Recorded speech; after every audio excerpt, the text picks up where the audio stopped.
Hi guys, कैसे हैं आप लोग। सो गाइस, वीडियो में हम प्रीवियस 32 इयर्स के क्वेश्चंस करेंगे नीट और एआईपीएमटी में जो पूछे गए हैं पी ब्लॉक एलिमेंट्स के। और ग्रुप हम जो हैंड अभी इसमें कवर करेंगे ग्रुप 13 एंड 14 करेंगे। और ये इन ग्रुप 13 14 का जो क्या है पार्ट 1 है। इस नीट और एआईपीएमटी के जो प्रीवियस इयर्स क्वेश्चन है इसकी प्लेलिस्ट मैंने डिस्क्रिप्शन बॉक्स में डाली गई है, जिसे मैं रेगुलर अपडेट कर रहा हूँ, तो उसको आप चेकआउट करें। और साथ ही साथ मैंने जेई के भी अपडेट किए हैं, तो अगर आपको प्रैक्टिस करनी है तो आप उसको भी देख सकते हैं, काफ़ी हेल्पफुल रहेगी। सो स्टार्ट करते हैं।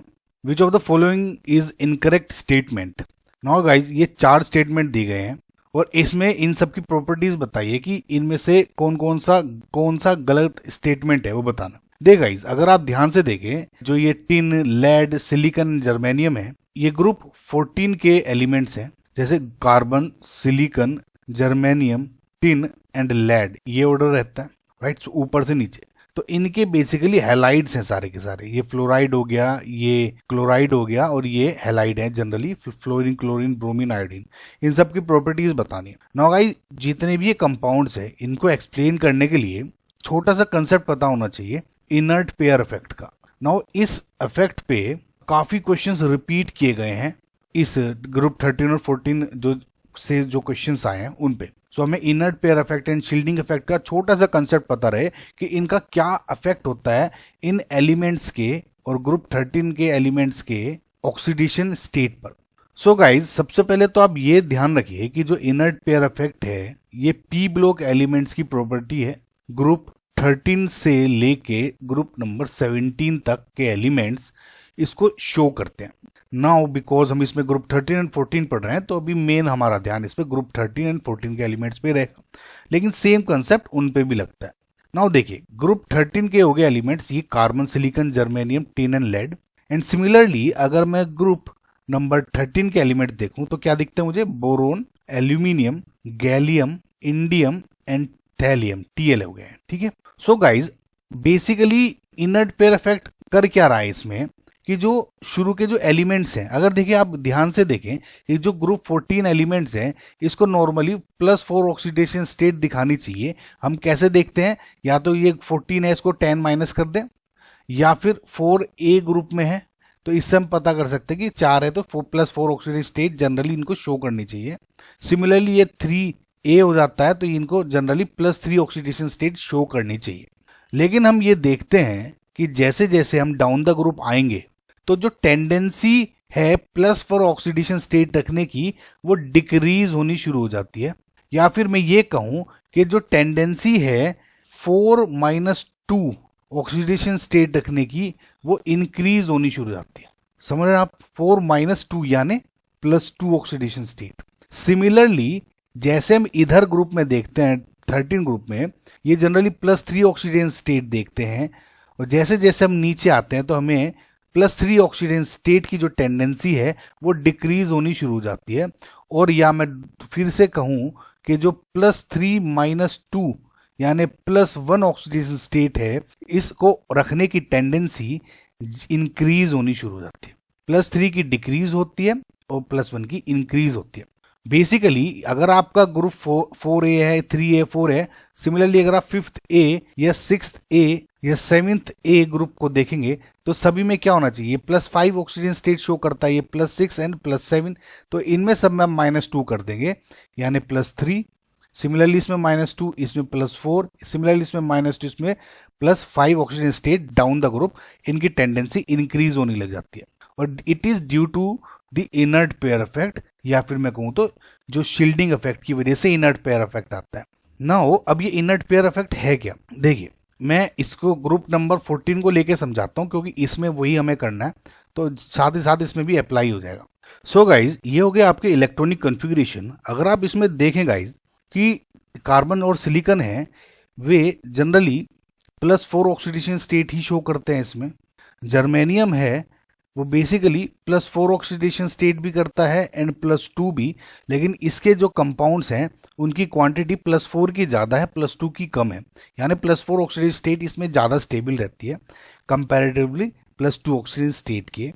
एंड सिमिलर जो केस है वो इसमें भी है कि इसमें +4 ऑक्सीजन स्टेट ज़्यादा स्टेबल है टिन के केस में, +2 की थोड़ी कम है। तो ये दोनों +4 +2 दिखाते हैं। लेड प्रीडोमिनेंटली +2 ऑक्सीडेशन स्टेट ही दिखाता है। बहुत कम ऐसे कंपाउंड है जिसमें +4 ऑक्सीडेशन स्टेट दिखाएगा। सिमिलरली जब आप बोरोन एल्यूमिनियम और इसमें देखेंगे तो ये बोरोन जो एल्यूमिनियम है ये +3 ऑक्सीजन स्टेट ज़्यादा स्टेबल रखता है, और बाकी के जो गैलियम इंडियम थैलियम है बेसिकली गाइज, इनमें +1 एंड +3 दोनों ऑक्सीजन स्टेट स्टेबल रहती है। लेकिन जो ऊपर वाले दो हैं, जैसे इसमें क्या था, ऊपर वाले दो थे इसमें +3 के ज़्यादा स्टेबल है देन +1 से, और लास्ट वाला इसमें +1 ऑक्सीजन स्टेट ज़्यादा स्टेबल है देन +3। आई होप गाइज आपको समझ में आ रहा होगा। थोड़ा सा आपको कंफ्यूजिंग लग सकता है, लेकिन अगर आप एक दो बार इसको देखेंगे और आगे के जितने भी क्वेश्चन है इस कंसेप्ट पे बेस्ड है तो आपको दिक्कत नहीं होगी। कंसेप्ट तो मैं आपको गाइज क्वेश्चन तो हम कर ही लेंगे अभी। सो अगर आपको मैं ये पूछूं कि जो लेड है उस वो कौन सी ऑक्सीजन स्टेट दिखाएगा, तो मैं +2 बोलूंगा, ना कि +4, क्योंकि +4 एग्जिस्ट करती है लेकिन ज्यादा स्टेबल इसमें +2 है। सिमिलरली टिन +4 में ज्यादा स्टेबल रहता है। ठीक है गाइज। ना हो एक बात और आप ये नोट करके चलें, जैसे इसमें ये है +4 ऑक्सीडेशन स्टेट है, ये इसके जो कंपाउंड्स हैं ये कोवेलेंट नेचर के रहते हैं, और अगर मेरे जो कंपाउंड्स हैं वो +2 ऑक्सीजन स्टेट दिखा रहे हैं, इस केस में बता रहा हूं मैं, तो ये जनरली आयोनिक इन नेचर होते हैं। सिमिलरली इस केस में भी क्या होगा कि जो +1 ऑक्सीजन स्टेट वाले हैं वे ज्यादा आयोनिक हैं देन +3 ऑक्सीजन स्टेट से। ये पॉइंट याद हुआ आपको, समझ में आया कुछ? ठीक है गाइज। तो इन्हीं को देख के आपको सारे क्वेश्चन सोल्व करने। एक्सेप्शन इस केस में एक ये आ जाता है कि नॉर्मली जैसे मैंने आपको बताया +4 ऑक्सीजन स्टेट के कोवेलेंट ज्यादा होते हैं कंपाउंड, लेस आयोनिक होंगे +2 के लेकिन इधर जो +2 प्रीडोमिनेंट है वो ज्यादा आयोनिक इन नेचर रहती है। समझ में आपको? लेकिन इसमें गाइज एक एक्सेप्शन ये हो जाता है कि जो फ्लोराइड्स हैं ऑफ टिन एंड लेड वे क्या है, देखिए इन दोनों केस में अगर मैं पहले क्वेश्चन में देखूं SnF4 एंड PbF4 दोनों में इनकी +4 ऑक्सीजन स्टेट है, तो एज पर this concept they should be more covalent less ionic. लेकिन ये एक्सेप्शन आ जाता है कि इस केस में ये जो सिर्फ फ्लोराइड के केस में ये है कि ये जो कंपाउंड्स है these are more ionic less covalent. I hope guys आपको समझ में आया होगा ये सब कुछ। देखिए 5 एलिमेंट्स हैं, ऊपर के 2 +4, फिर अगले 2 +4 ज्यादा स्टेबल है +2, फिर नीचे के जो लास्ट वाला लेड आ गया वो +2। सिमिलरली बोरोन वाले केस में भी ऐसे ही है कि ऊपर वाले +3, नेक्स्ट के 2 +3 ज्यादा स्टेबल देन +1, और फिर जो लास्ट का एलिमेंट आ जाएगा उसमें +1 प्रीडोमिनेंट हो जाएगा।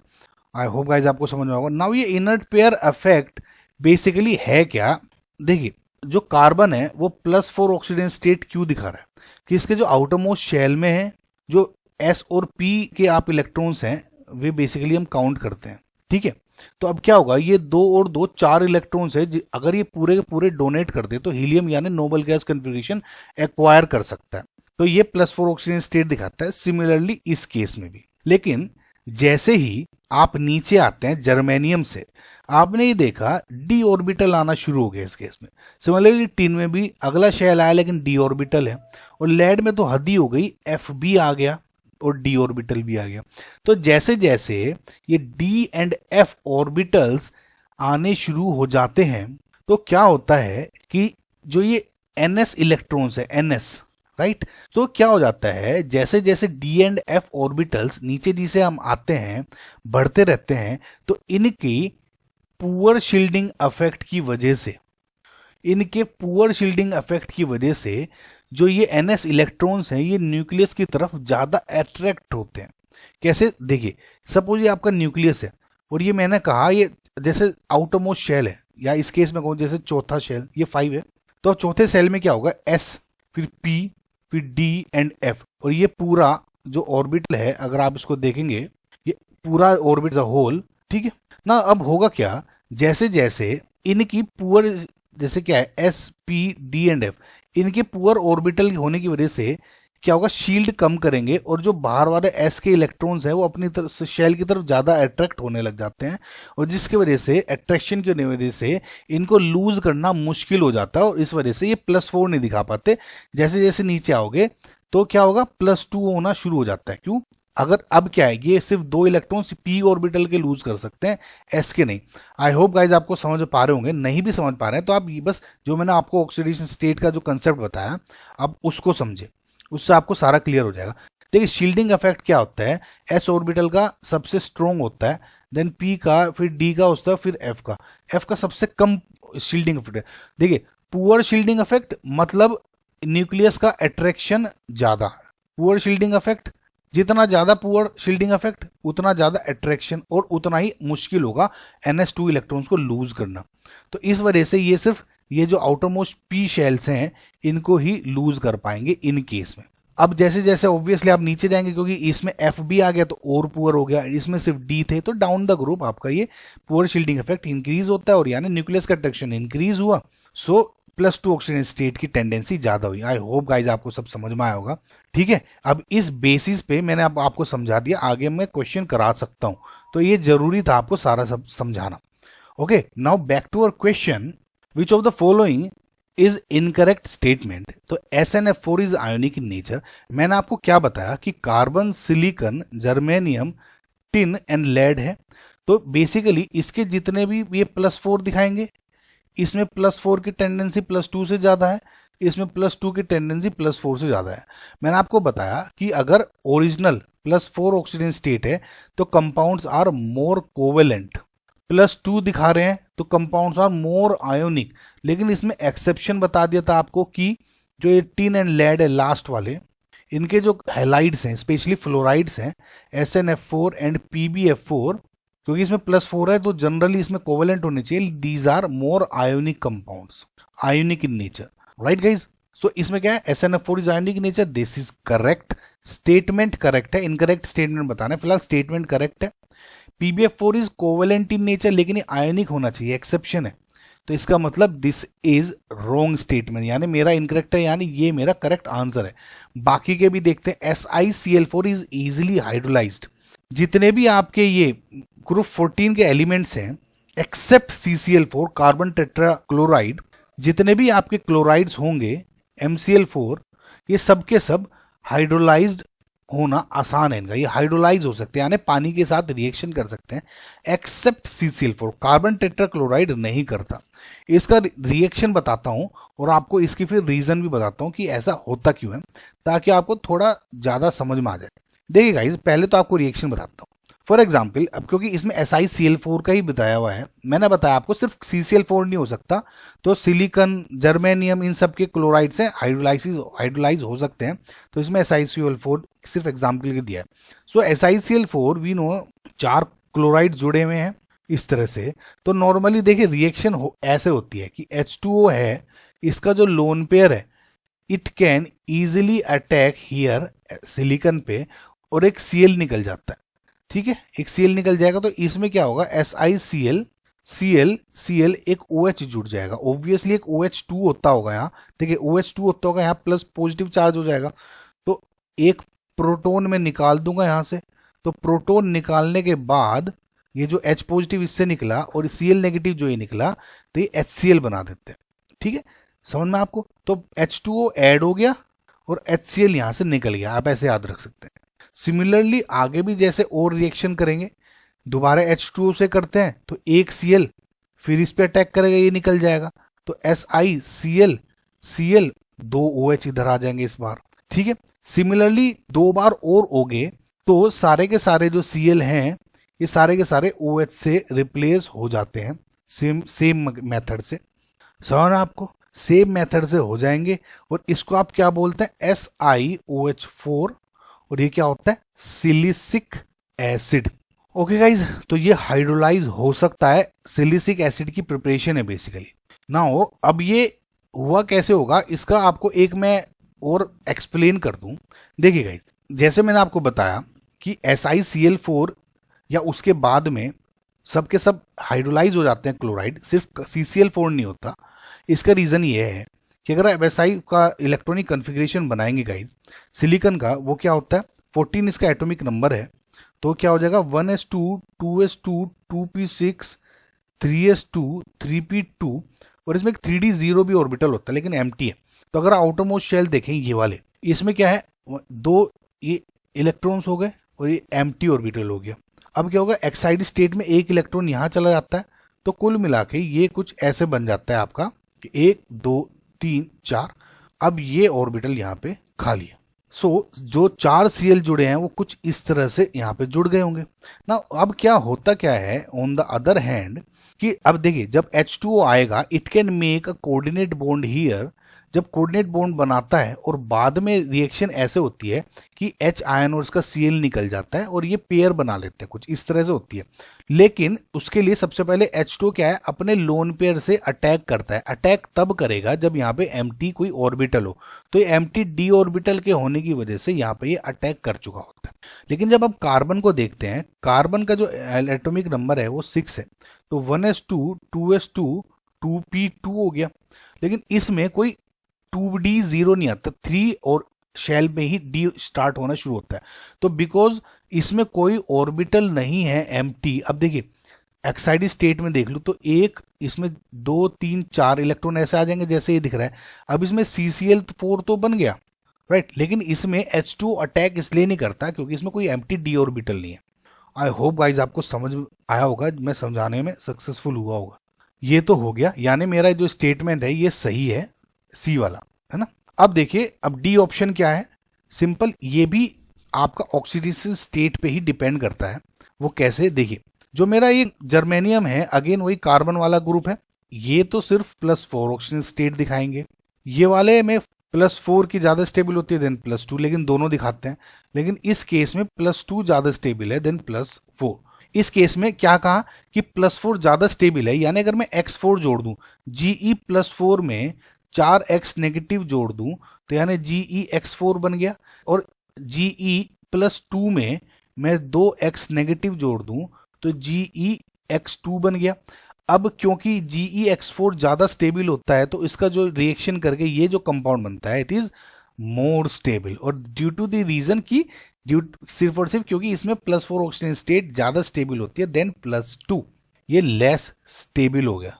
समझ में आपको गाइस मैं क्या बता रहा हूं। अब देखिए इसमें क्या होगा कि PbX2 is more stable than PbX4, same reason कि इसमें +2 ऑक्सीजन स्टेट ज्यादा स्टेबल है।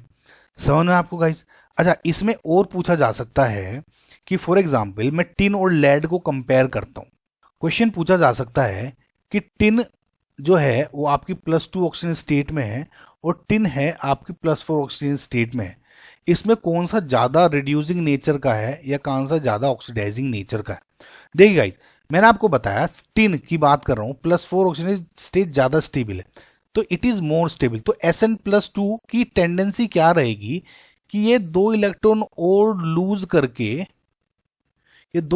करके मोर स्टेबल पोजीशन में पहुंच जाए।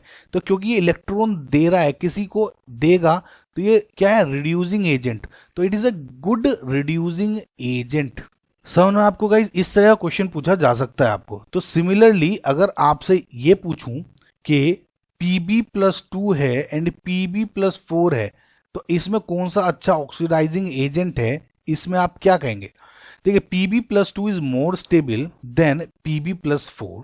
सो इस केस में Pb+4 की टेंडेंसी क्या रहेगी कि 2 इलेक्ट्रॉन में जल्दी से लेके Pb+2 को बन जाऊं, समझ रहा है, मोर स्टेबल में पहुंच जाऊं। इसका मतलब ये इलेक्ट्रॉन ले रहा है, ऐड कर रहा है, ये क्या कर रहा है, दूसरे को ऑक्सीडाइज कर रहा है। तो इसका मतलब क्या है, it is a good oxidising agent. ठीक है गाइज, सो +4 वाला ऑक्सीजन इसमें गुड ऑक्सीडाइजिंग एजेंट हो गया, लेकिन इसमें जो +2 वाली ऑक्सीजन स्टेट आ रही थी वो गुड रिड्यूसिंग एजेंट वाली आ रही। तो आपको ऐसे क्वेश्चन पूछे जा सकते हैं।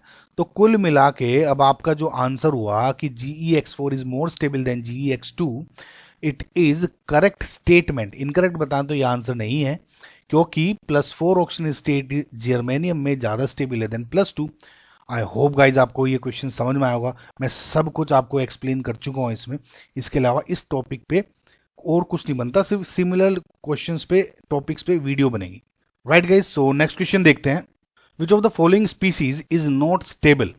या एनसीईआरटी में ये भी पूछा जाता है कि SiF6 2 नेगेटिव एग्जिस्ट्स, कि SiF6 2 नेगेटिव तो एग्जिस्ट करता है, लेकिन SiCl6 नेगेटिव एग्जिस्ट नहीं करता। वो क्यों नहीं करता? ठीक है, इसका बेसिकली जो रीजन है वो इसी का आंसर हो जाएगा। देखिए गाइज, है क्या? Carbon, silicon, germanium, tin and lead. Silicon के अराउंड अगर मैं SiF6 के बारे में बात करूं, 6 फ्लोरीन एटम्स डाल दिए, राइट? तो ये बेसिकली क्या है, बल्कि थोड़े से साइज में भी छोटे हैं, सिलिकॉन के कंपैरिजन में है। लेकिन जैसे जैसे आप इनका ग्रुप बढ़ाते हैं, जैसे Cl, अगर मैं Cl डाल दूं यहां पर, तो इनका साइज कम ज्यादा बड़ा है देन फ्लोरीन।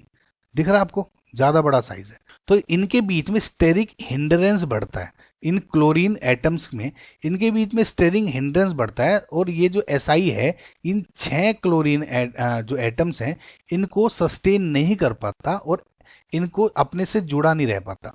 देखिए, इस चीज को आप ऐसे भी समझ सकते हैं कि एक मेरा सपोज ये मार्बल है, सपोज मैंने इसको इन मार्बल से जोड़ा है, ये 6 मार्बल्स हैं, तो ये मैंने देखा ये कंपैरेटिवली सिमिलर साइज के तो जुड़ गया। लेकिन इसी मार्बल को अगर मैं इतने बड़े मार्बल से जोड़ूं तो कुछ लिमिटेड ही मार्बल्स आएंगे, तो 6 नहीं आ पा सकते। तो सिमिलरली यही जो केस है वो सिलिकॉन का केस है। तो ये सारे के सारे क्लोरीन को, 6 क्लोरीन को सस्टेन नहीं कर पाता। सिलिकॉन के केस में सिर्फ फ्लोरीन है जो 6 फ्लोराइड आ सकते हैं, क्लोराइड नहीं आते। अगर आप देखेंगे, सिर्फ क्योंकि क्लोराइन ही नहीं आ रहा, SiCl6 ही एग्जिस्ट नहीं कर रहा। तो अगर मैं ब्रोमीन की बात करूं तो वो भी एग्जिस्ट नहीं करेगा, आयोडीन की बात करूं तो वो भी एग्जिस्ट नहीं करेगा। ठीक है, तो ये क्वेश्चन अराइज हो सकते हैं आपके दिमाग में, समझ में? लेकिन जैसे जैसे आपने देखा नीचे आए, जैसे जर्मेनियम अब इसका साइज थोड़ा बड़ा हो गया। सिलिकॉन का ये था, तो जर्मेनियम का अब ये हो गया। तो ये अब क्या कर सकता है, 6 अपने जो मार्बल्स है क्लोरीन के, सपोज ये क्लोरीन है, इनको सस्टेन या इनको इतना स्पेस है कि सब के सब एग्जिस्ट कर पाए। लेकिन जो मेरा सिलिकॉन था वो सबको नहीं कर पा रहा था, सिर्फ फ्लोरीन को कर सकता है। अगेन टिन है, टिन भी देखे, और इसका साइज, टिन का तो साइज क्या हुआ, और बढ़ गया। टिन का साइज तो और बढ़ गया ये सपोज। तो टिन क्या करेगा, OH है, ये OH 6 के 6 को OH को अपने पास डाल सकता है। तो इसका रीजन क्या है, सिर्फ और सिर्फ गाइज स्टेरिक हिंड्रेंस है ड्यू टू दिस बल्कि Cl, जो 6 Cl ग्रुप्स हैं अराउंड सिलिकॉन, तो इसकी वजह से एग्जिस्ट नहीं कर पाता। सिर्फ सिलिकॉन SiCl6 नेगेटिव है जो कि एग्जिस्ट नहीं करता। समझ में आया गाइज आपको? नेक्स्ट क्वेश्चन देखें, which of the following elements is unable to form MF63 negative ion. अगर आप गाइज ध्यान से देखें, ये सारे के सारे ग्रुप 13 के एलिमेंट्स हैं, यानी boron, aluminium, gallium, indium and thallium. इसमें पूछा है कि MF63 नेगेटिव आयन कौन नहीं बना सकता। अगर आपको कुछ भी ना पता हो तो आप कैसे कर सकते हैं कि छोटे एलिमेंट के पास में कंपैरेटिवली ज़्यादा एलिमेंट्स अनस्टेबल रहते हैं, तो मैं थोड़ा इस हिसाब से आइडिया लगा सकता हूँ। जरूरी नहीं है कि वही करेक्ट आंसर होगा, लेकिन एक आप आइडिया लगा सकते हैं। उस केस में SiF6 एग्जिस्ट कर रहा था, SiCl6 नेगेटिव ये एग्जिस्ट नहीं कर रहा था, तो हमने ये लगा दिया था। जरूरी नहीं है कि इस केस में भी ये रीजन होगा, लेकिन मैं इससे लगा सकता हूँ उस लॉजिक को। सिर्फ आपको एक तरह से ट्रिक बता रहा हूँ। नो, इसमें बेसिकली पूछा है कि इनमें से कौन सा एग्जिस्ट नहीं करेगा। क्या GaF63 नेगेटिव एग्जिस्ट नहीं करेगा, एल्यूमिनियम AlF63 नेगेटिव एग्जिस्ट नहीं करेगा, या BF63 नेगेटिव एग्जिस्ट नहीं करेगा, क्या नहीं करेगा? देखिए, सबसे पहले तो मैं आपको MF63 नेगेटिव आयन बना कैसे होगा ये बताता हूँ। एक एग्जाम्पल ले लेता हूँ, उससे आसानी होगी, और मैं लेता हूँ एल्यूमिनियम का एग्जाम। तो एल्यूमिनियम का जो एटॉमिक नंबर है वो 13 है, और इसका इलेक्ट्रॉनिक कन्फिग्रेशन का है आउटरमोस्ट शेल का 3s2 3p1। एक इसमें empty ऑर्बिटल भी है, राइट गाइस? अगर आप इसमें देखें, 2 इलेक्ट्रॉन तो s ऑर्बिटल में है, 1 इलेक्ट्रॉन इस p के साथ है, और जो ये d ऑर्बिटल है इसमें कोई इलेक्ट्रॉन नहीं है, ये ग्राउंड स्टेट में है। अगर आप एक्साइटेड स्टेट में देखते हैं, ये 1 इलेक्ट्रॉन जंप करके इस ऑर्बिटल में चला जाएगा। तो मैं इसको यहाँ पे ड्रॉ कर देता हूँ। स्टिल अभी मेरा जो ऑर्बिटल ये खाली है। नाउ 6f जोड़ने हैं, तो 3f तो बेसिकली इनके साथ कोवेलेंट बॉन्डिंग में आ गए। बाकी की जो 3f हैं वे अपने लोन पेयर को डोनेट कर देंगे, या एक तरह से मैं बोलूं कोऑर्डिनेशन बॉन्ड बना दिया। ठीक है, डोनेट कर दिया अपने इलेक्ट्रॉन्स। तो क्योंकि ये था एक दो दो इलेक्ट्रॉन किया तो एक नेगेटिव यहां से, एक नेगेटिव यहां से, एक नेगेटिव यहां से, समझ में आपको। तो इस तरह से ये इनका बेसिकली AlF6 3 नेगेटिव बना। अगर इसकी हाइब्रिडाइजेशन देखो तो sp3d2 बन गई। नाउ अगर इसी को एक्सटेंड करके मैं बोरोन वाला केस में लूं, देखिए एल्यूमिनियम है, एल्यूमिनियम में डी ऑर्बिटल है, इन सब में डी ऑर्बिटल खाली होगा इसी तरह से।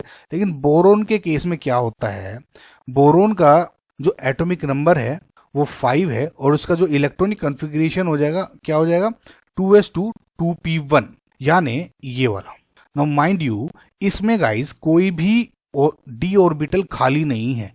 तो अगर अब आप इसकी एक्साइटेड स्टेट में देखते हैं, मैं यहाँ ऊपर ड्रॉ कर देता हूँ, तो ये ग्राउंड स्टेट में था, एक्साइटेड स्टेट में क्या होगा, एक इलेक्ट्रॉन जंप करके यहाँ आ गया, राइट। अब ये क्या करेगा, ये एक यहाँ से डोनेट बॉन्ड बनाया, एक यहाँ बॉन्ड बनाया, एक यहाँ बॉन्ड बनाया, तो ज़्यादा से ज़्यादा ये क्या कर सकता है, एक लोन पेयर यहाँ डोनेट कर सकता है, मतलब ये 4 बना सकता है। लेकिन बाकी के जो 2 हैं वे कहाँ आएंगे, क्योंकि एम्प्टी और डी ऑर्बिटल है ही नहीं जो यहाँ पे बॉन्ड बने थे। तो इसी की वजह से जो BF6 3 नेगेटिव है, it doesn't exist. I hope guys आपको समझ में आया होगा ये सब, राइट। सो इसका जो करेक्ट आंसर है is C। So next question देखते हैं। It is because of inability of NS2 electrons of the valence shell to participate in bonding that, ये सारे के सारे आपको बताना है कि SN2+ is oxidising while PB4 is reducing. इनमें से आपको कौन सा ट्रू है। ये बेसिकली डेफिनेशन किसकी है, इनर्ट पेयर इफेक्ट की। यह भी मैं आपको पहले क्वेश्चन में सब कुछ समझा चुका हूं ना। ये कह रहा है सिंपल वही जो मैंने आपको समझाया था, carbon, silicon, germanium, tin and lead. मैंने आपको बताया था कि पहले जो है वो +4, बाकी के दो +4 इज मोर स्टेबल देन +2 और ये वाला +2 इज मोर स्टेबल देन +4। तो इस केस में क्या पूछा है, SN2+ is oxidising while PB+4 is reducing, यानी SN2+ अगर मैं लूं और यहाँ SN+4+ लूं तो इसकी टेंडेंसी क्या रहेगी कि ये 2 इलेक्ट्रॉन और डोनेट कर दे, माइनस करके SN+4 में कन्वर्ट हो जाए। समझ में आपको, 2 इलेक्ट्रॉन और डोनेट कर दिया, या इट इज क्या हो रहा है, ये रिड्यूसिंग एजेंट की तरह बिहेव कर रहा है। SN2+ जब अपने 2 इलेक्ट्रॉन और डोनेट कर देगा तब SN4+ में आएगा, यही लिखा है ना ये। तो SN2+ क्या है, 2 इलेक्ट्रॉन दो रहा है, दूसरे को रिड्यूस कर रहा है, यानी ये रिड्यूसिंग एजेंट है। ऑन द अदर हैंड मैंने आपको बताया था जब PB+2 is more stable then PB+4, सो अगर PB+4 है, ये क्या करेगा कि 2 इलेक्ट्रॉन लेके ये जल्दी से PB+2 में कन्वर्ट होने की कोशिश करता है, यानी it is behaving as an oxidising agent, इसको ऑक्सीडाइज कर रहा है। इससे इलेक्ट्रॉन को अगर मैं यहां से लूं तो इलेक्ट्रॉन खींच रहा है, समझ रहे होंगे आई होप गाइज आप। तो इसमें क्या है, SN2+ is reducing agent, PB4+ is oxidising agent. तो इसका जो आपका करेक्ट आंसर क्या बैठ जाएगा, D option, SN2+ is reducing, right, correct, and PB4+ is oxidising. So next question देखते हैं।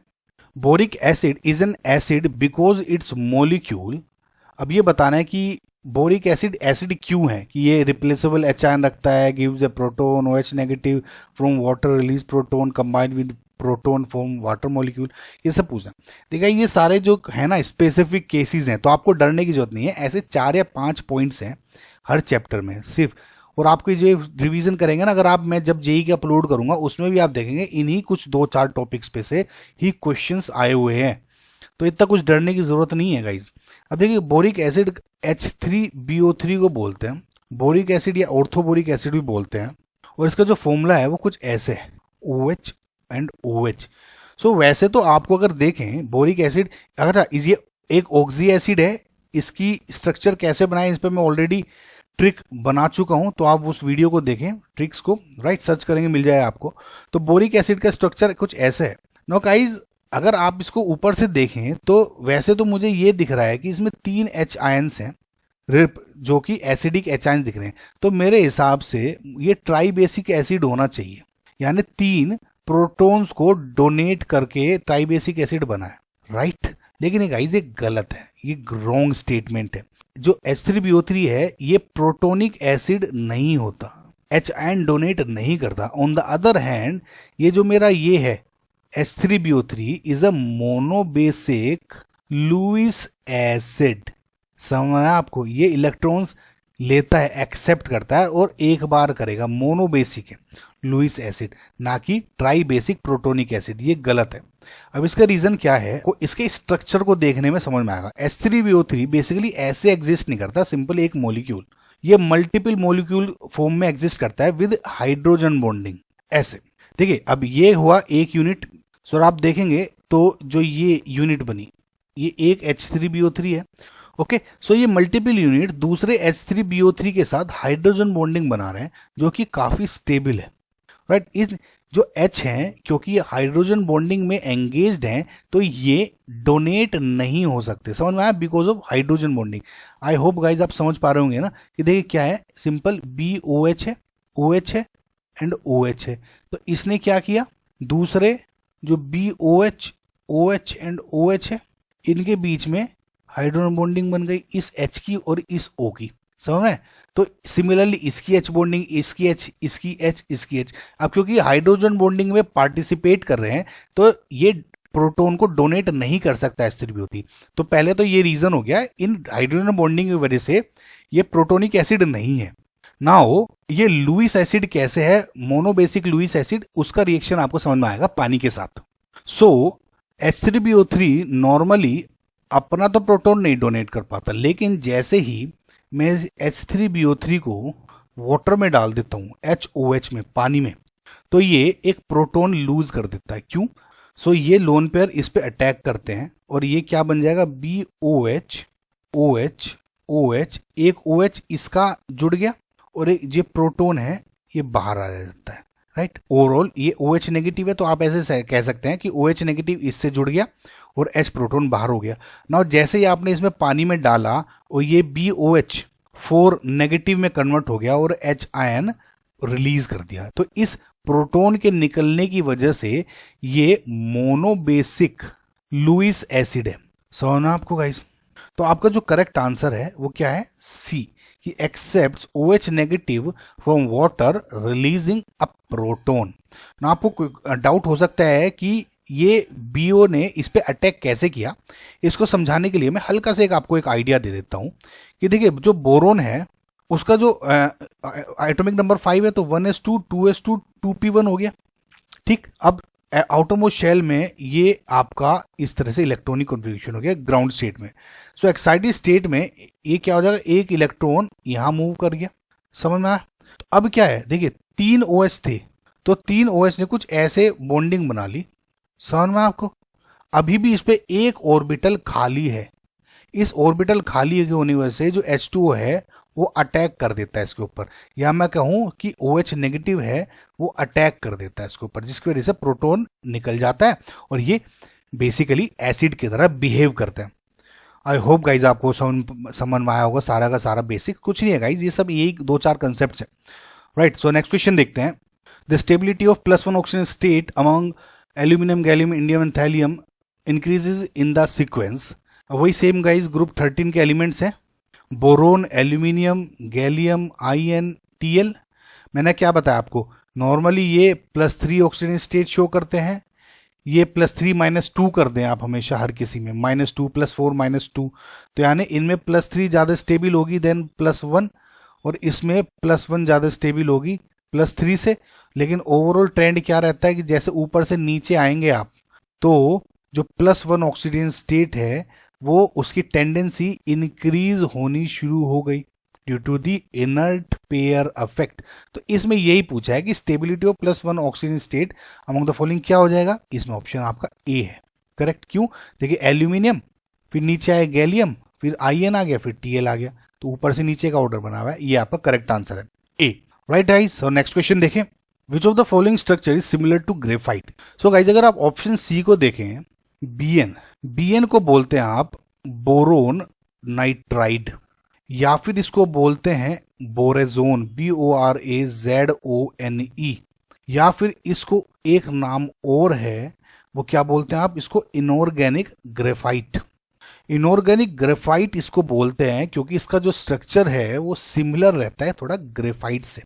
अब देखिए स्ट्रक्चर दिखाने से पहले मैं आपको बता दूं, बोरेजोन जो बनता है वो क्या है कि जब आप डाइबोरेन लेंगे ना, N मॉलिक्यूल्स इसके, और एक्सेस ऑफ NH3 अमोनिया इस पे पास करेंगे एट वेरी हाई टेम्परेचर, तो आपका बोरोन नाइट्राइड बनता है BN। n number of molecules हैं इसमें, जुड़ते रहेंगे। तो ये क्या है, इनऑर्गेनिक ग्रेफाइट डाइबोरेन से जब एक्सेस ऑफ नाइट्रोजन आप पास करते हैं डाइबोरेन बनता है। ये तो था आपको समझाने के लिए। तो इसका स्ट्रक्चर कंपेयर करते हैं। ये देखिए आप, बोरोन नाइट्राइड का है, ये ग्रेफाइट का स्ट्रक्चर है। आप ग्रेफाइट का स्ट्रक्चर आपने अब तक कुछ ऐसे देखा होगा गाइस कि ये स्ट्रक्चर कुछ इस तरह से जुड़े रहेंगे, है ना, और फिर ये वाले स्ट्रक्चर कुछ ऐसे जुड़े रहते हैं, और इनके बीच में वंडरवॉल फोर्सेस होती है। आपने अगर पढ़ा होगा, ध्यान नहीं होगा अगर आपको, तो यहाँ पे डबल बॉन्ड होते हैं बेसिकली, लेकिन ये डीलोकलाइज्ड होते हैं। जैसे आपने बेंजीन का स्ट्रक्चर देखा होगा ना, बेंजीन के स्ट्रक्चर में नॉर्मली ये इलेक्ट्रॉन यहाँ डबल बॉन्ड होते हैं, लेकिन डीलोकलाइज होने की वजह से क्या होगा कि यहाँ पे ये बना देता हूँ, थोड़ा सा जो लोन पेयर है वो ऊपर ऐसे रिंग दिखता है, ऐसे नीचे रिंग दिखता है, डबल बॉन्ड डीलोकलाइज ऐसे दिखती है ना इसमें। तो सिमिलरली ऐसे इसमें भी होता है। बेसिकली जो इसमें पाई बॉन्ड है, जो पाई बॉन्ड है आपके, या उसका काउंट डीलोकलाइज इलेक्ट्रॉन्स, वो इनमें है। ये बीच में इलेक्ट्रॉन क्लाउड यहाँ पे, एक यहाँ पे होगा, ऐसे नीचे होगा, एक ऊपर होगा, एक के ऊपर एक प्लेट लगी हुई है ना। तो खैर कुल मिला के अभी वो मैं समझाऊंगा, इसका इस पे भी क्वेश्चन है, कंफ्यूज मत हो। लेकिन आप ये देखिए ग्रेफाइट के स्ट्रक्चर कुछ ऐसे है। सिंपल मैंने क्या किया, कार्बन को ये B और N से रिप्लेस कर दिया, तो स्ट्रक्चर लगभग लगभग सिमिलर है, और इसी की वजह से इसको आप इनऑर्गेनिक ग्रेफाइट भी बोलते हैं। राइट, आई होप गाइज आपको समझ में आ गया। सो आपका जो करेक्ट ऑप्शन है वो C आंसर है। राइट, सो नेक्स्ट क्वेश्चन देखते हैं।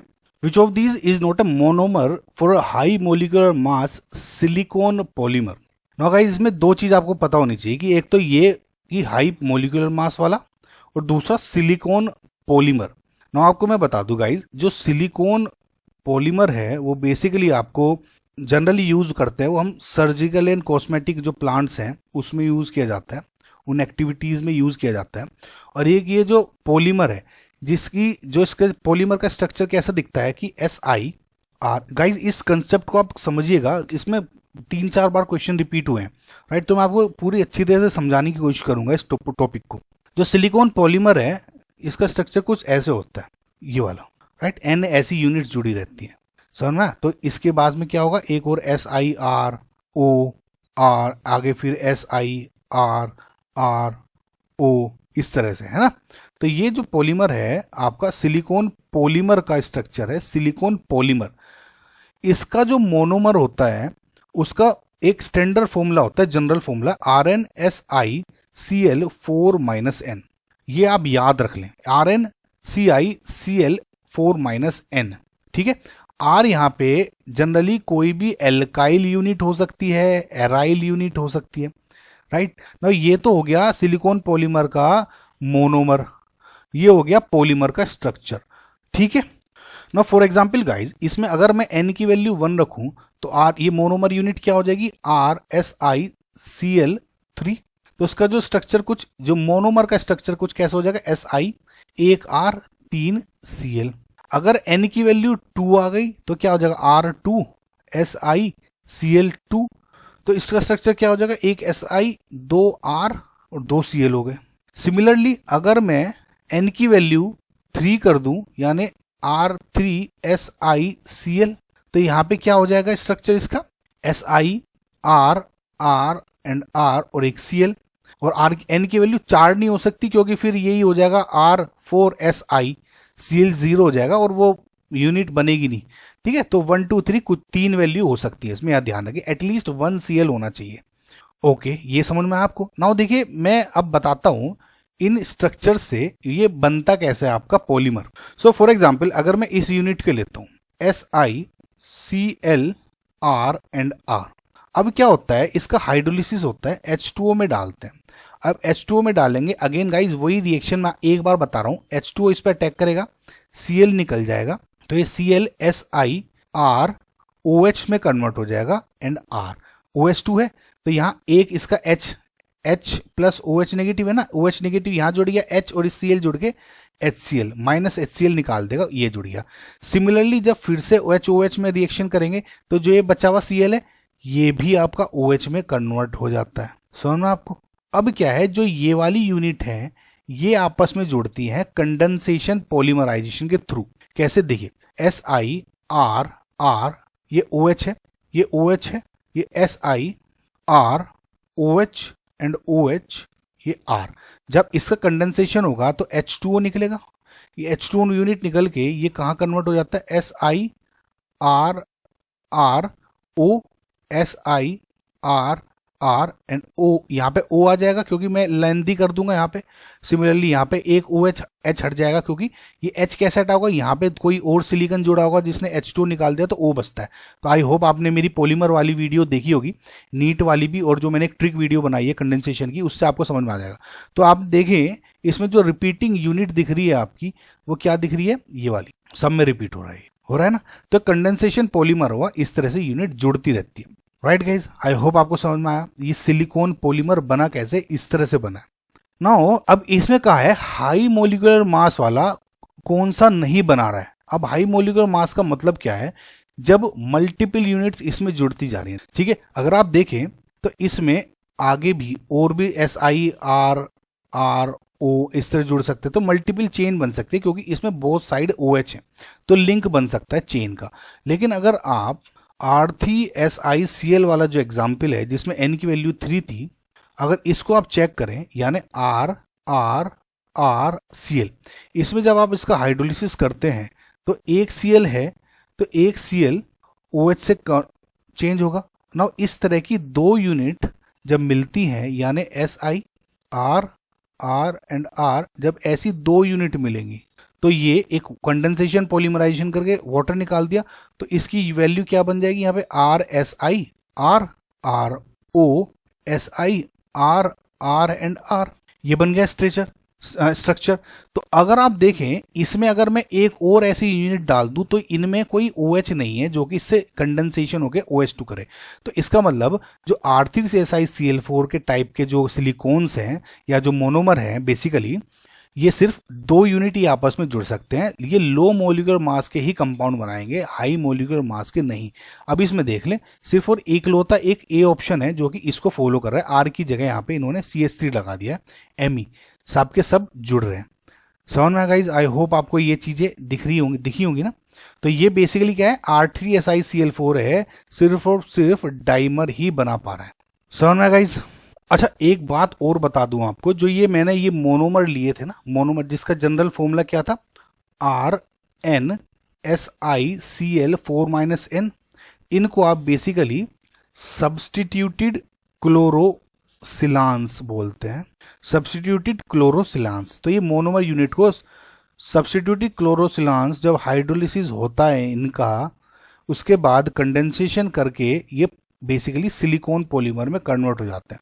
सो बेसिकली अगर आपको गाइस ये चीज समझ में आ गई, आपको इस बेस पे, इस टॉपिक पे कोई भी क्वेश्चन नहीं रुकेगा, राइट। तो फिलहाल आपका ऑप्शन ए इज करेक्ट।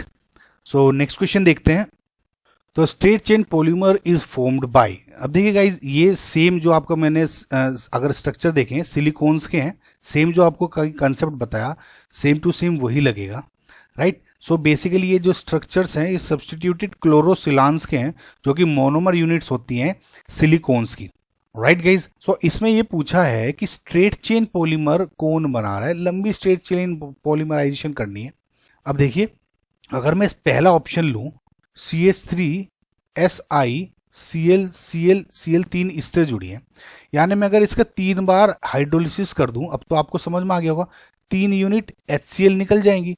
तो ये किस तरह से बन जाएगा, CH3SiOH OH and OH। Now ये 3 तरीके से पॉलीमराइजेशन कर सकता है, ओके।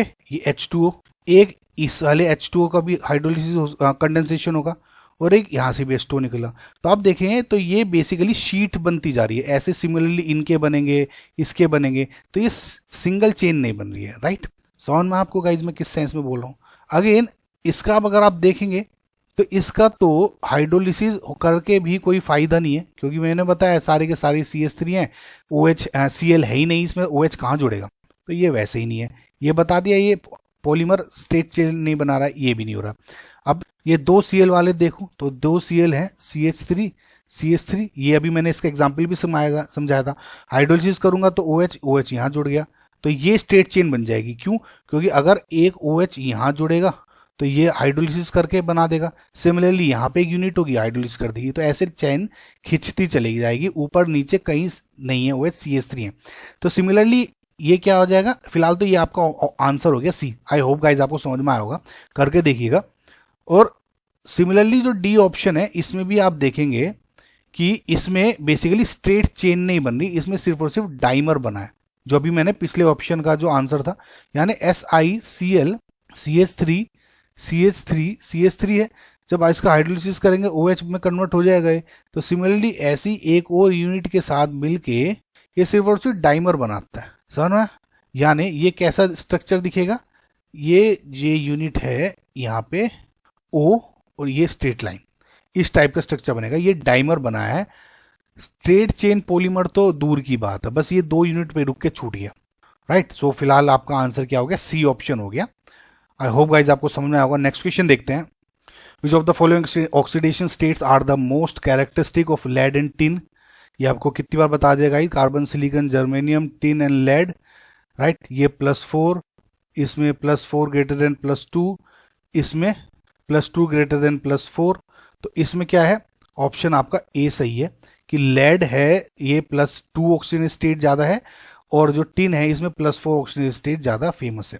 तो option A is your correct answer, right guys. Inert pair effect. Next question देखते हैं। Which of the following compounds is not a protonic acid. Guys ये इस टाइप का आपको समझ में आ गया होगा, फिर भी मैं आपको स्ट्रक्चर का बता देता हूँ। देखिए ये पहला स्ट्रक्चर है H3BO3 का, दूसरा है आपका H3PO4 का, तीसरा है आपका H2SO3 का, और ये डी है ऑप्शन आपका बेसिकली H2SO4 का। नाउ इनकी सारे ऑक्सी एसिड्स हैं, इनके स्ट्रक्चर बनाने आते हैं, आपको मैंने ट्रिक बनाई है, वो बना सकते हैं। लेकिन इस क्वेश्चन में इन्होंने सहूलियत दी है कि अगर आपको इनके स्ट्रक्चर भी नहीं पता, बनाने नहीं आते, तब भी आप आसानी से बना सकते हो, क्योंकि इन्होंने इस हिसाब से इसका बनाया है। तो B 3 OH है इसमें, तो 3 OH जोड़ दें, इसमें 3 OH है और एक O है, तो डबल बॉन्ड O लगा दें। सिमिलरली इस केस में 2 O बॉन्ड है, एक OH है, ये इस तरह लगा दें, राइट। और सिमिलरली H2SO4 में क्या है, 2 O है दिखाया हुआ इस तरह से, और 2 OH है, राइट गाइस। ये है 2 O है पे, ठीक है। सो अब अगेन मैंने आपको ये बताया था अभी कि जो H3BO3 है, बोरिक एसिड या ऑर्थोबोरिक एसिड, ये बेसिकली प्रोटोनिक एसिड नहीं है, इंस्पाइट कि इन पे 3 ये OH प्रेजेंट है। देखिए गाइस, ये जितने भी H हैं O के साथ जो लगे हुए हैं, ये बेसिकली प्रोटॉन्स हैं जो कि डोनेट कर सकते हैं ये एसिड। तो यानी क्योंकि 2 H है, ये डाई बेसिक एसिड है, यानी 2 प्रोटॉन्स डोनेट कर सकता है। ये 3 है तो ये ट्राई बेसिक हो गया। सिमिलरली यहाँ पे 2 है, ये भी डाई बेसिक हो गया। लेकिन मैंने आपको बताया था कि H3BO3 एक्सेप्शन केस है, इसमें बेसिकली ये डोनेट नहीं करता, इनके स्ट्रक्चर में बेसिकली हाइड्रोजन बॉन्डिंग की फॉर्म हो जाती है। वो जो प्रोटॉन्स हैं ये एंगेज हो जाते हैं हाइड्रोजन बॉन्डिंग में, एक्टिवली ये पार्टिसिपेट नहीं कर पाएंगे, प्रोटॉन को डोनेट करने में नहीं कर पाते। इसलिए जब आप BOH3 को H2O में डालते हैं तो ये BOH4 नेगेटिव एंड प्रोटॉन बना देता है। तो ये प्रोटोनिक एसिड नहीं है, क्योंकि H2O इसने गेन किया, इसकी वजह से ये लुईस एसिड की तरह बिहेव किया है, ठीक है गाइज। तो ये प्रोटोनिक एसिड नहीं है, तो ऑप्शन ए हो गया। ये सब कुछ गाइज सेम टॉपिक्स पर रिपीट हुए हैं, मैंने आपको बताया ना। सो नेक्स्ट क्वेश्चन देखते हैं। The basic structural unit of silicates is. Now guys, जैसे मैंने आपको बताया सिलिकॉन्स पे 2-4 बार क्वेश्चन रिपीट हुए हैं, ऐसे सिलिकेट्स पे भी 2-4 बार क्वेश्चन रिपीट हुए हैं। तो इसमें मैं आपको थोड़ा सा आइडिया दे देता हूँ, ताकि आपको अगर आगे क्वेश्चन जो भी आएगा उसमें एक्सप्लेन तो वैसे भी करना ही पड़ेगा, तो इसमें आपको दिक्कत नहीं होगी। देखिए guys, silicates basically number of types के होते हैं, ठीक है। इट बेस्ड ऑन इनके जो स्ट्रक्चर है, इनमें आप 2 टाइप की से इनके सिलिकेट्स को डिवाइड कर सकते हैं। पहला तो होता है island structure, silicates having island structure, और दूसरा होता है silicates having infinite structure, right guys. Now as the name suggest, जो इनफाइनाइट स्ट्रक्चर्स हैं ये इनमें बेसिकली इनफाइनाइट यूनिट जुड़ी रहती है, राइट। आपको थोड़ा सा मैं आइडिया दे दूं, सिलिकेट्स जो सबसे बेसिक यूनिट है वो SiO4 4 नेगेटिव की होती है। तो ऐसी इनफाइनाइट यूनिट जब जुड़ती हैं तो इनफाइनाइट स्ट्रक्चर देते हैं। या कहूँ तो इनके जो स्ट्रक्चर होते हैं पॉलीमर लाइक होते हैं। पॉलीमर होते हैं ना, मल्टीपल चेन्स यूनिट्स जुड़ी रहती है मोनोमर्स की, तो ऐसे पॉलीमर बनते हैं। इसी टाइप से ये इनफाइनाइट स्ट्रक्चर होते हैं, पॉलीमर लाइक स्ट्रक्चर होता है इनका, राइट गाइस। सो ये बेसिकली 3 टाइप के हम पढ़ते हैं, चेन सिलिकेट्स, दूसरा होता है आपका शीट सिलिकेट्स, और तीसरा है आपका 3D सिलिकेट्स। सिमिलरली जो आइलैंड स्ट्रक्चर्स हैं ये फाइनाइट स्ट्रक्चर है, मतलब ये ऐसा नहीं है कि नंबर ऑफ चेन्स इसमें जुड़ गई, फाइनाइट स्ट्रक्चर है, तो लिमिटेड यूनिट्स हैं जो कि जुड़ी हुई हैं, राइट। सो पॉलीमर लाइक स्ट्रक्चर नहीं है, डिस्क्रीट यूनिट्स रहेंगी कि आप देख सकते हैं कि इसमें 2 यूनिट्स या 4 यूनिट या 3 यूनिट जुड़ी हुई हैं। ये भी मल्टीपल टाइप के होते हैं। सबसे जो सिंपल टाइप होता है वो होता है आपका ऑर्थोसिलिकेट, यानी जो ये SiO4 नेगेटिव सिलिकेट यूनिट है, ये बेसिकली ऑर्थोसिलिकेट को भी हम ऑर्थोसिलिकेट भी बोल सकते हैं। सिमिलरली दूसरे टाइप का होता है पायरोसिलिकेट, एंड तीसरे टाइप का होता है ring silicate, right. Ring silicate या इसको आप साइक्लिक सिलिकेट भी बोल देते हैं। इनका मैं स्ट्रक्चर हल्का हल्का आपको बताता हूँ ताकि आपको आसानी हो जाएगी गाइज, ठीक है। इस टाइप के जितने भी क्वेश्चन आपको समझ में आ जाएगा। तो आपको बस ये देखना है कि आइलैंड स्ट्रक्चर में क्या है, ऑर्थो पायरो रिंग, इसमें क्या है chain sheet and 3 dimensional structures. Okay guys, so 1 by 1 देखते हैं। मतलब मैं ज़्यादा कुछ थ्योरी नहीं बताऊंगा, तो आप डरिए मत, मैं आपको सिर्फ जितना काम की यूनिट चीज़ें हैं ना वो आप समझाऊंगा जिसमें क्वेश्चन बेसिकली पूछे गए आज तक। सो जैसे मैंने आपको बताया कि ऑर्थोसिलिकेट को SiO4 नेगेटिव बोलते हैं, तो इसका स्ट्रक्चर बेसिकली टेट्राहेड्रन स्ट्रक्चर होता है। अगर आप पहले स्ट्रक्चर को देखें तो Si इसमें सेंटर पे है, और जो 4 O हैं नेगेटिव विद नेगेटिव चार्जेस, ये टेट्राहेड्रली इसके साथ अरेंज्ड है। ना इसको स्ट्रक्चर को जनरली आसानी से रिप्रेजेंट करने के लिए हम इस तरह से भी दिखा देते हैं कि अगर मैं इन जैसे सर्किल्स हैं भरे हुए सर्किल, ये ऑक्सीजन है मेरे, और सिलिकॉन को सिर्फ एक डॉट से रिप्रेजेंट करूं, तो ये बेसिकली स्ट्रक्चर है। देखिए ये पिरामिड है ना, ये पिरामिड को बेसिकली आप बिल्कुल ऊपर से देख रहे हैं, तो ऊपर से जब देखेंगे तो आप यहाँ से देख रहे हैं ना, तो ये ऊपर वाला जो O है ये यहाँ दिख रहा है, और इसी के नीचे बिल्कुल स्ट्रेट लाइन में आपको सिलिकॉन भी दिखेगा। तो ये बेसिकली ये यूनिट है। तो 1 2 3 4 ऑक्सीजन और एक डॉट वाला सेंटर वाला सिलिकॉन हो गया। तो डिस्क्रीट जो यूनिट हो गई सिलिकेट आयन की, ऑर्थोसिलिकेट आयन की, वो इस तरह से दिखती है, राइट। सो दूसरा आया पायरोसिलिकेट। सो पायरोसिलिकेट में सिर्फ एक ऑक्सीजन एटम शेयर्ड रहता है। 2 यूनिट्स हैं सिलिकेट्स की जो आपस में जुड़ी, और एक ऑक्सीजन को शेयर कर लिया। समझ में आपको ना, जैसे ही इन्होंने अगर आप देखें एक ऑक्सीजन को शेयर किया तो ये वाली यूनिट बनी, इसको आप बोलते हैं पायरोसिलिकेट। अब इसका अगर आप फॉर्मूला बनाना चाहे कैसे बनेंगे, देखिए Si 2 हो गए, ऑक्सीजन कितने हुए 1 2 3 4 5 6 7 O7, लेकिन नेगेटिव चार्ज कितने हैं 1 2 3 4 5 6, तो Si2O7 6 नेगेटिव हो गया। ये ऑक्सीजन पे नेगेटिव चार्ज नहीं रहा, ये शेयर कर लिया इसने, है ना। सो ये Si2O7 नेगेटिव पायरोसिलिकेट का स्ट्रक्चर हो गया। आपसे कोई भी पूछे तो आपको इस तरह से बना देना है। सिंपल, आपको शेयरिंग कराएं कि मैंने कहा कि SiO4 3 बनाए, इसके बनाए, और इसको शेयर करा दे, काउंट कर ले। तो ये हो गया बेसिकली आपका पायरोसिलिकेट। तीसरा जो आइलैंड स्ट्रक्चर में आपका बनता है सिलिकेट्स का, वो है रिंग सिलिकेट या फिर साइक्लिक सिलिकेट। सो जो साइक्लिक सिलिकेट्स हैं आपको कुछ इस टाइप से दिखेंगी। इसमें देखें तो इसमें 3 सिलिकेट की यूनिट साइक्लिक वे में जुड़ी हुई हैं, इसमें 1 2 3 4 5 6 यूनिट साइक्लिक फॉर्म में जुड़ी हुई हैं। तो जो साइक्लिक सिलिकेट्स है इसका जनरल फॉर्मूला होता है SiO3 2 नेगेटिव और बाहर N। जब ऐसे n की वैल्यू अगर यहाँ 3 हो जाएगा तो इसका फॉर्मूला आ जाएगा, यहाँ 6 हो जाएगा n की वैल्यू तो इसका फॉर्मूला हो जाएगा। इसको आप दूसरी आसान भाषा में ऐसे भी लिख सकते हैं कि SiO3 n को अंदर ले लूँ और बाहर में क्या कर दूंगा 2n नेगेटिव, ऐसे भी लिख सकते हैं। तो जो आपको आसान पड़े आप वो ले लें। समझ में आपको गाइज मैं क्या कह रहा हूँ।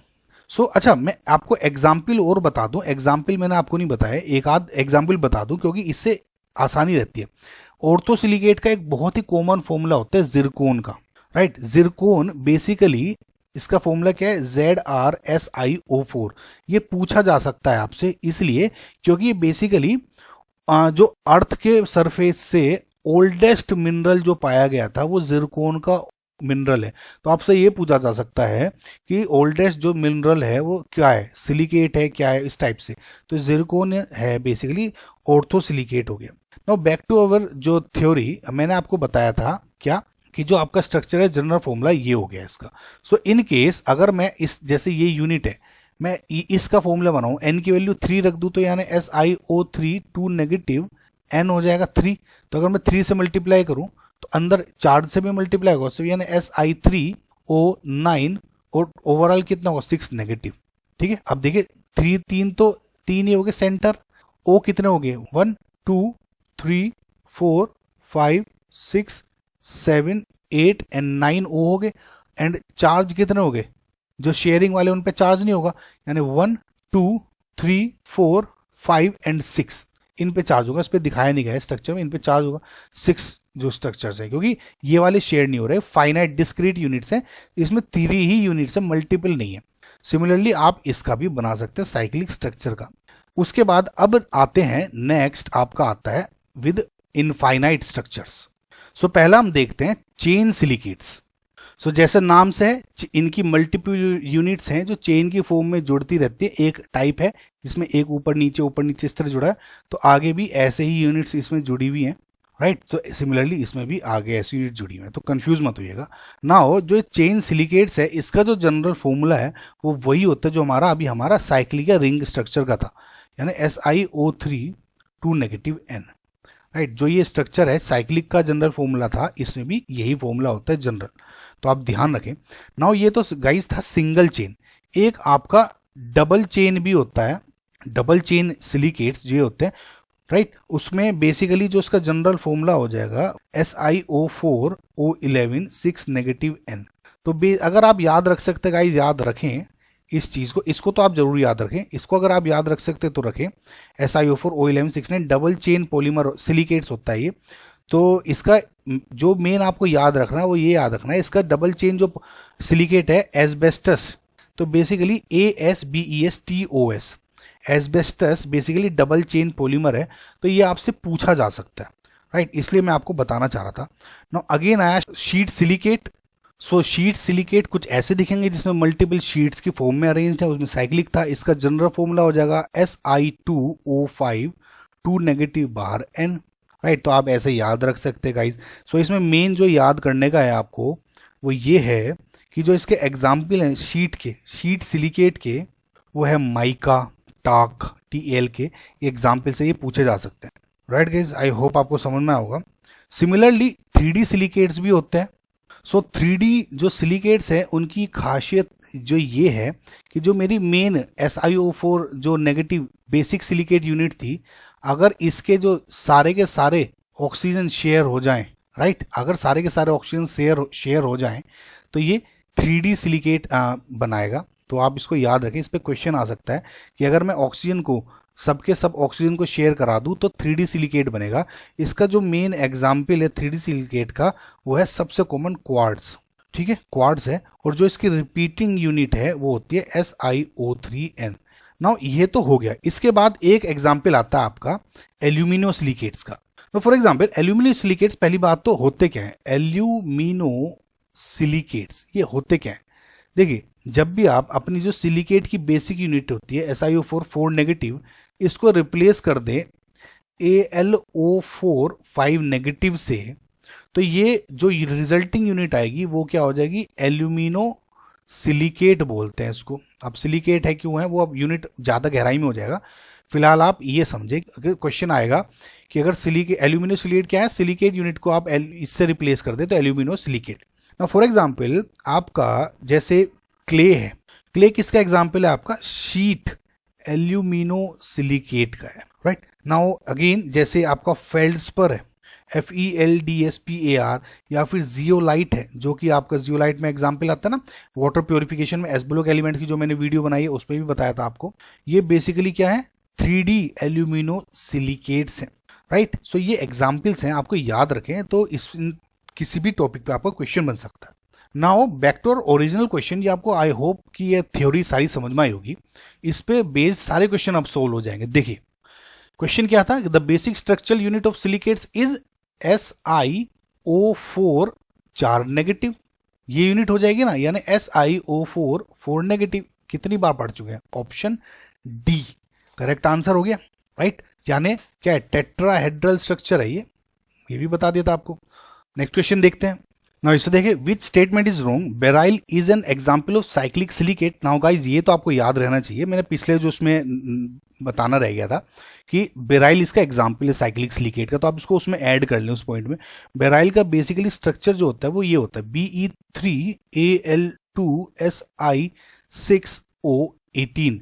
नाउ अगर ये बेराइल का स्ट्रक्चर आपको याद हो नहीं है, फिलहाल आप बेराइल याद रख ले, लेकिन आप ऐसे देख सकते हैं द बेराइल, तो बेरिलियम, बेरिलियम है ना ये, और ये क्या है एल्यूमिनियम, तो आप ऐसे याद रख सकते हैं बेराइल, इस टाइप से याद हो गया ना कुछ। आई होप गाइज आप थोड़ी ट्रिक आपको ऐसे समझा सकते हैं। बेराइल क्या है, जिसमें बेरिलियम एंड एल्यूमिनियम दोनों थे, ठीक है, इस तरह से स्ट्रक्चर याद होता है जो कि साइक्लिक स्ट्रक्चर है।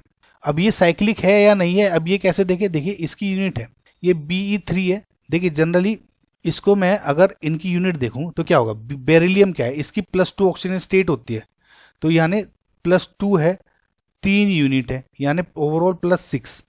एल्यूमिनियम की +3 ऑक्सीजन स्टेट होती है, 2 यूनिट है ना, तो यानी +3 × 2 यानी 6, 6 6 12। तो बाहर इसमें क्या हो जाएगा, अगर ये पॉजिटिव चार्ज में हटा दूं तो सिलिकेट में क्या आना आ जाएगा, Si6O18 12-। नाउ क्या ये साइक्लिक सिलिकेट है, साइक्लिक सिलिकेट का जो आपका फॉर्मूला था SiO3 2 negative main common unit आ जानी चाहिए बाहर N। नाउ इसमें अगर मैं 6 कॉमन ले लूं, SiO3 आ गया अंदर, तो बाहर तो आ गया 6, ये चार्ज कितना है 2 नेगेटिव, तो सेम N की वैल्यू 6 है, तो ये वाला यूनिट ये वाली दिख रही है, तो it is a cyclic silicate. Yes सही है, ट्रिक भी बता दी गाइज आपको, बेराइल ऐसे याद रख सकते हैं। Again Mg2SiO4 is orthosilicate. Orthosilicate क्या है, सबसे बेसिक SiO4 4 नेगेटिव होना चाहिए। अब इसमें देखिए क्या है Mg2SiO4, Mg की एक क्या होता है +2 ऑक्सीजन स्टेट, 2 Mg है यानी +4 ऑक्सीजन स्टेट होगी, इसकी +4 है तो इसकी क्या हो जाएगी -4। यस ये वाली हो गई, इट्स एन ऑर्थोसिलिकेट, ये भी सही है। देखिए ये दोनों स्टेटमेंट सही है, आंसर आपको रॉन्ग बताना, तो आंसर नहीं है, स्टेटमेंट सही है। Basic structural unit in silicates is the SiO4 tetrahedron, यहाँ 4 नेगेटिव लिख लें, ना भी हो फिलहाल आप ये माने ये SiO4 टेट्राहेड्रन होती है ना, तो ये 4 O नेगेटिव टेट्राहेड्रली अरेंज्ड है, ये भी स्टेटमेंट सही है। फेल्ड्स्पर आर नॉट एल्यूमिनियम सिलिकेट्स, अभी मैंने आपको बताया था एग्जाम्पल कि जो फेल्ड्स्पर है वो 3 डायमेंशनल एल्यूमिनियम सिलिकेट होता है, जियोलाइट भी 3 डायमेंशनल एल्यूमिनियम सिलिकेट होता है, तो दिस इज रॉन्ग स्टेटमेंट, आपका करेक्ट आंसर है। राइट गाइज, आई होप आपको समझ में आएगा, थोड़ा सा इसमें याद रखने का था, लेकिन थोड़ा सा आपको ये बेसिक यूनिट Mg वाला तो आपको समझ में वैसे ही आ गया होगा। नेक्स्ट क्वेश्चन देखते हैं। Name the type of the structure of silicate in which 1 oxygen atom of silicate is shared. देखिए linear chain silicate, linear chain का तो मैंने आपको बताया था, मल्टीपल यूनिट्स ऐसे ऐसे ऐसे ऐसे ऐसे शेयर्ड रहते हैं, ऊपर नीचे रहती है ना, ये सिलिकेट्स की यूनिट मान लिया आप इस तरह, है ना, ऊपर नीचे होती है। तो इसमें कितनी शेयर्ड है, अगर मैं इस सिलिकेट को लूँ, इस वाले सिलिकेट को, एक ये सिलिकेट शेयर हो गया यूनिट, ऑक्सीजन शेयर हो गया, एक ये वाला ऑक्सीजन शेयर हो गया, तो ये तो आंसर नहीं है। शीट सिलिकेट में क्या है, ये और ऊपर नीचे आ जाती है, राइट, ऐसे कुछ इस तरह से भी जुड़ते रहते हैं, राइट। तो इसमें अब इसी यूनिट को लूँ, ये भी है और ये भी शेयर हो गया, 3 शेयर हो गए शीट सिलिकेट में, ये भी नहीं है। पायरोसिलिकेट में क्या होता है, पायरोसिलिकेट में क्या आता है कि 2 SiO4 की यूनिट्स हैं वो जुड़ती हैं, यानी इस तरह से, ये बीच में सिलिकेट का आ गया, तो इसमें एक ऑक्सीजन एटम शेयर्ड है, तो यानी ये मेरा करेक्ट आंसर। 3D में नहीं होता, 3D में तो सारे ऑक्सीजन एटम शेयर्ड है, तो ये भी रॉन्ग स्टेटमेंट है। समझ में आपको गाइज कैसे समझाया मैंने, तो यानी SiO, एक ये O नेगेटिव, एक O नेगेटिव, ये O है simple, SiO negative, O negative, O negative, तो एक ऑक्सीजन एटम सिर्फ पायरोसिलिकेट्स में ही शेयर किया जाता है। आई होप आपको गाइज ये समझ में आया होगा। सो नेक्स्ट क्वेश्चन देखते हैं। Which of the following anions is present in the chain structure of silicates. Now guys ये वाला तो आपका डायरेक्ट ही है, जो चेन सिलिकेट है आपका उसमें जनरल फॉर्मूला क्या है, SiO3 2 नेगेटिव, राइट, बाहर N हो गया, तो ये चेन और साइक्लिक सिलिकेट का दोनों का सेम स्ट्रक्चर है, तो ये हो गया आपका ऑप्शन जो B है वो करेक्ट आंसर हो गया। देखिए ये ऑर्थोसिलिकेट हो गया, ये बेसिकली पायरोसिलिकेट हो गया। आपको अगर स्ट्रक्चर भी नहीं याद होता तो ऑर्थो एंड ये पायरो हो गया, और अगर आप इसको देखेंगे SiO2O5 नेगेटिव, ये किसका होता है आपका शीट सिलिकेट का जनरल फॉर्मूला है, ये क्या हो गया चेन का या फिर साइक्लिक रिंग है उनका जनरल फॉर्मूला है। तो आपका करेक्ट आंसर बी हो गया। आई होप गाइस आपको समझ में होगा। नेक्स्ट क्वेश्चन देखते हैं। Which of the following statement is incorrect? Pure sodium metal dissolve in liquid ammonia to give blue solution. Now guys basically ये एस ब्लॉक एलिमेंट्स का एक पॉइंट है। ये मैं एस ब्लॉक पे जो जेई वाली बना चुका हूँ उस पर अच्छी तरह से समझाया है, लेकिन इसमें भी आपको मैं थोड़ा सा बता देता हूँ। देखिए जब भी यहाँ पे क्योंकि प्योर सोडियम मेटल की बात हुई है, लेकिन आप ये नोट करें जब भी कोई एल्कली मेटल है, कोई भी एल्कली मेटल, सोडियम भी हो पोटेशियम भी हो सकता है, जब भी कोई alkali metal for example M वो लिक्विड अमोनिया में डाल जाता है तो ये मेटल है जो वो इलेक्ट्रॉन को लूज कर देता है और NH3 इलेक्ट्रॉन कुछ इस तरह से एग्जिस्ट हो जाते हैं सॉल्यूशन में, राइट गाइस। इस रिएक्शन को इस तरह से भी लिखा जा सकता है, अगर मैं ज़्यादा एक्सप्लेन करके लिखूं यहाँ पे लिख देता हूँ कि M plus x plus y NH3, जब लिक्विड अमोनिया में आप मेटल को डिसॉल्व कर देते हैं तो M NH3 x यूनिट इधर और एक NH3y हो गया और एक इलेक्ट्रॉन इधर। तो बेसिकली मोर करेक्ट जो रिएक्शन है वो ये वाली है और समझने वाली रिएक्शन थोड़ी सी ये हो जाती है कि इलेक्ट्रॉन लूज कर दिया और अमोनिया के साथ ये इलेक्ट्रॉन्स बन गए। नाउ जो ये मेटल आयंस है ये या ये कहूं तो इसको आप बोलते हैं ammoniated metal ions, ammoniated metal ions. Okay guys, और इनको क्या बोलते हैं आप? अमोनिएटेड इलेक्ट्रॉन्स, या इनको क्या बोलेंगे? Ammoniated electrons.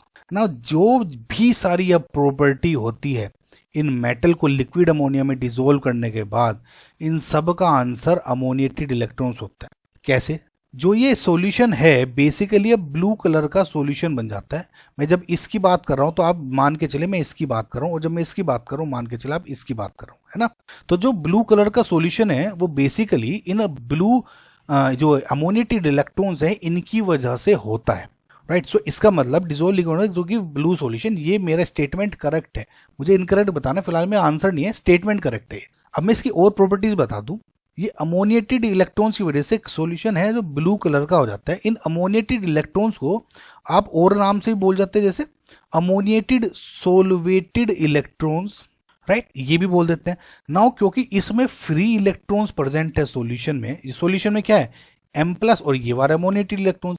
इन अमोनिएटेड इलेक्ट्रॉन्स के होने की वजह से जो आपका सॉल्यूशन है is conducting in nature, current flow कर सकता है उसमें। अनपेयर्ड इलेक्ट्रॉन प्रेजेंट है, इसका मतलब पैरामैग्नेटिक आपका नेचर का सॉल्यूशन होगा। नॉर्मली पेयर्ड होते हैं तो क्या होता है? डायमैग्नेटिक। पैरामैग्नेटिक है तो क्यों है अगर पूछा गया है तो इसके बिकॉज प्रेजेंस है इनकी ब्लू कलर, सॉरी ये अमोनिएटेड इलेक्ट्रॉन्स है इनकी वजह से ना। क्योंकि अनपेयर्ड इलेक्ट्रॉन्स भी हैं तो कोई अगर आप आयन डालते हैं या कोई सल्फेट या कोई सॉल्यूशन डालते हैं तो वो इलेक्ट्रॉन को क्या करेगा? एक्सेप्ट कर लेता है जल्दी। तो इसका मतलब क्या है?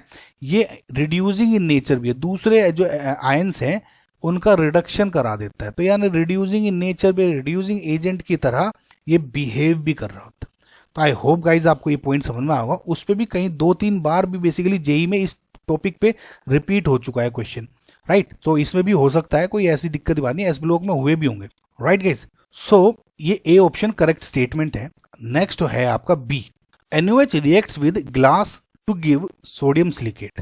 नोट देखिए बेसिकली क्या है, ग्लास को आप जनरल फॉर्मूले में क्या लिख सकते हैं? SiO2, right, silicon dioxide. सो जब भी ग्लास है या SiO2 है, जब भी किसी स्ट्रोंग बेस के साथ रिएक्शन करता है, स्ट्रोंग बेस जैसा इसमें दिया हुआ है NaOH, समझ रहे हैं, जब भी किसी स्ट्रोंग बेस की से रिएक्शन करेगा तो ये याद रखिए कि जो SiO2 है हमेशा वीक एसिड की तरह बिहेव करता है।